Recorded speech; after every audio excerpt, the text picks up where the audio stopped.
So the week before last, Jacob, my son, who is 5 in April, officially received his autism diagnosis. Me and my husband had to go to a meeting after the school Last and week, the autism assessment team near us had a last week. multidisciplinary panel meeting, and that was where they made the diagnosis for Jacob.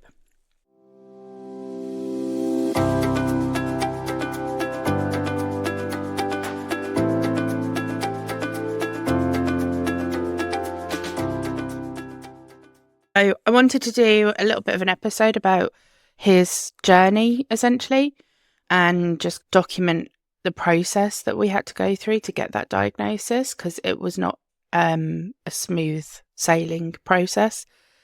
So when Jacob was around, I want to say probably around 18 months old, he was at a nursery, only 2 days a week, I think, where he had noticed some things at home as well. But obviously at that age, at 18 months old, you put it to the side and you say maybe it's just him being a child and he's 18 months old and it's probably nothing to worry about.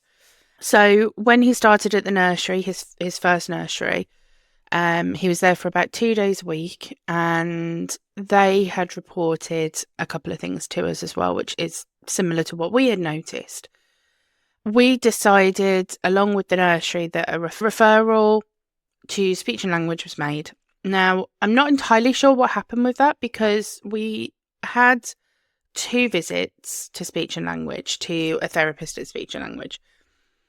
The first visit was basically an observational visit where she watched Jacob play, essentially. And that was it. We were there for about half an hour and she just watched Jacob and made some observations from there. No therapy or anything involved, just purely observations. Nothing came from that. Then a few months later, we had another letter and another appointment for speech and language where they wanted to observe Jacob eating something to see whether there was anything happening in his gullet or with his palate and with his eating and swallowing technique. So we went along to another one with some bits of food for him and some drinks so that they could watch him eat. Again, we were only there for about half an hour. No therapy as such. She literally just did what she said. She was going to watch him eat and that was it. And then we were discharged from speech and language. Nothing really came from speech and language. Then when he started at kindergarten, which is attached to the primary school that he's at now, kindergarten also noted a few things, a few kind of behavioural issues, I suppose you would maybe put it down to, that had come up. I think he was around 3 at the time when he was at kindergarten. And kindergarten made a referral to the Child Autism Assessment Service that is by us. They'd noticed that he was not communicating as effectively as he probably should have been doing at that age. He'd got words, he was verbal, but some of it was incoherent babbling, or they'd noticed that he was doing something which I now know is echolalia, so he was repeating a lot of things. He would solitary play a lot, or if he was in a play with like friends, it was very sort of self-driven play. So if his friends didn't want to play the same way that he didn't like that and it upset him. Because his language wasn't there and his speech wasn't quite there, if someone came along and did something that he didn't like or came and wanted to play with a toy that he was playing with, Jacob would just push them. He wouldn't sort of say, go away or anything like that. He would just push. He has hand flapped persistently since he was a little boy, since he was a baby. And he does a sort of a facial grimace while he's hand flapping as well. So we call it his happy flapping, and he thinks that's really funny. He says, oh, I'm happy flapping, or I call him my flappy bird because he does the hand movements quite a lot and they're very noticeable. So that was another thing that had obviously been picked up, was these little stims that he was doing, obviously the behavioural issues. So the referral was made to the children autism team. And then when he was just about to start into reception in primary school. They made another referral. By this time, we'd had an assessment go out to the school. So someone from the autism team had actually been out to the kindergarten. They'd observed him in the lessons. The Senko of the school was also on his radar. She said she couldn't deal with him directly because he hadn't been diagnosed with anything, but she was aware of some of the issues and some of the things that was happening, so he was on her radar as well. So the observation at school was done. And then around Christmas time last year, I think, we were due to have another observation, which was a home observation, so that they could do like a comparative observation to see whether his behaviour was different at home to how it is at school. The day of the observation, the lady that had done the school visit was due to come out, and we had a phone call saying that unfortunately she'd, I think, fell over and done something to her foot, so she was unable to attend. And rather than putting it back, they decided to send another person out that we'd never met before and had never seen Jacob before, which is fine. She came and did the home assessment. I think she was here for about 45 minutes to an hour. But obviously that did cause an issue because she had never seen Jacob before, so she couldn't do the comparative with the school report. So we had to wait for another school visit to be done, so that we essentially had 2 school visits and 1 home visit, so that it didn't matter who had been out. They had seen Jacob in both the home and at school, and a comparative had been done. I had to chase that quite repeatedly because I hadn't heard anything. So I kept chasing for the second school visit, and I said, look, this has been dragging on since he was like 18 months old now. He's over 4 now. He's going into reception. And ideally, I would like this sort of sorted so that we can go down the path of any support that he may need at school if I need to, because obviously the Senko was sort of saying that she couldn't deal with him at the time because he hadn't got a diagnosis. We can't get any support for him because he's not diagnosed. And then obviously, of course, I'm in the background of thinking as a parent, I don't really know how to parent him. And I know that sounds weird to say, but in my head and my thinking was that if he's got all these like little traits and behaviours and things, and PDA had come up, so pathological demand avoidance had come up in conversations with various people. And it was something I noticed as well.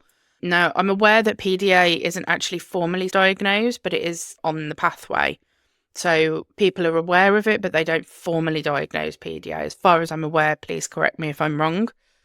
But PDA had come up in conversations. I was aware of it as well. So I'm sitting there as a parent thinking, I don't know if this is autism with PDA that my son has got. So when he is doing something where it could be seen as avoiding something, I'm telling him to do something and then he doesn't do it, how do I parent that? Because if it is autism, it's something that he cannot help. It's part of his autism. So obviously I need to parent that a little bit differently. But if it isn't autism and he hasn't been diagnosed with autism and he doesn't get a diagnosis of autism, then he is just purely being defiant and he is just being a 4-year-old, in which case he needs maybe a little bit of a firmer discipline than he would have if it's an autism diagnosis. So I'm stuck in the middle as a parent thinking I don't know how to deal with him at the moment because I don't want to do him a disservice by parenting him in the wrong way, which has made it very difficult for us. And having a diagnosis now, I don't really want to label my child, and I refer to him as having a superpower. Like I say, we call it happy flapping. And I never want him to think that he cannot do something or he is unable to do something purely because he's got autism. And I think it's very important that is aware to him as he grows up that just because he may struggle with some things, it doesn't mean he's going to struggle with everything. And I want to really reiterate that to him throughout his life. So having that kind of diagnosis now is good in a way, but also I do worry about the stigma that comes with having that diagnosis. And especially I've seen a lot of things recently on social media where people are saying that Oh, everyone is getting diagnosed with something these days. Everyone is getting diagnosed with autism or ADHD. There's either something going on, or it's just parents being lazy and they just want to, they just want to label their child because they can't be bothered to parent them. That cannot possibly be any further from the fucking truth if I tried. As a parent, wouldn't wish my child to have a diagnosis of anything. I want him to be healthy, happy, and alive. That's what I want for him.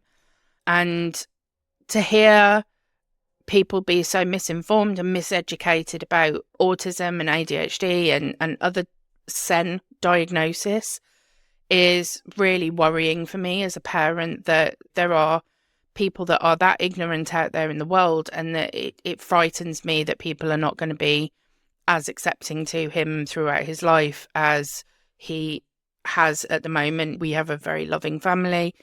He comes from a nuclear family. Mum and dad live together. We're married. He's got his sister that comes over every week. And we're very tight and we're very close. And he's never known any different.